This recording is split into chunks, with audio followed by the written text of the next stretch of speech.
Namaskar. Welcome back to my channel Binita D. Bora. In today's video, I have a message for girls. Dear girls, তুমি যদি এটা ৰিলেশ্যনশ্বিপত আছা, তোমাৰ বয়ফ্ৰেণ্ডক অলপ space দিবা. অল দ্য টাইম এক্সপেক্ট নকৰিবা যে সি অকল তোমাক দিনটো ফোন বা মেছেজ কৰি থাকিব. Do not complain him.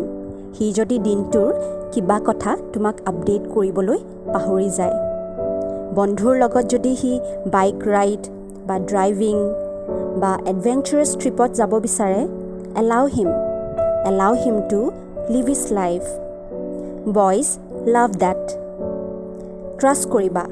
Do not suspect him. যদি কোনোবা ছোৱালী ফ্ৰেণ্ডে তাইক ফেচবুকত বা ইনষ্টাগ্ৰামত কিবা ভাল কমেণ্ট দিয়ে, have faith in him.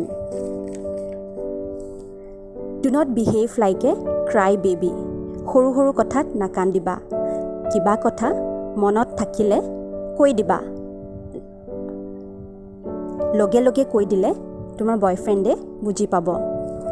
আৰু এটা কথা, just because you do not have a boyfriend to roam with on bike, to sit in a restaurant, to eat the favorite food, relationship এটাত নোসোমাবা. ৰিলেশ্যনশ্বিপ এটা বহুত ডাঙৰ ৰেছপনচিবিলিটি. আৰু তোমাৰ বয়ফ্ৰেণ্ডৰ পাষ্ট খুচৰি নাথাকিবা. নাও he is yours. Try to keep him happy and be happy with the fact that he loves you a lot.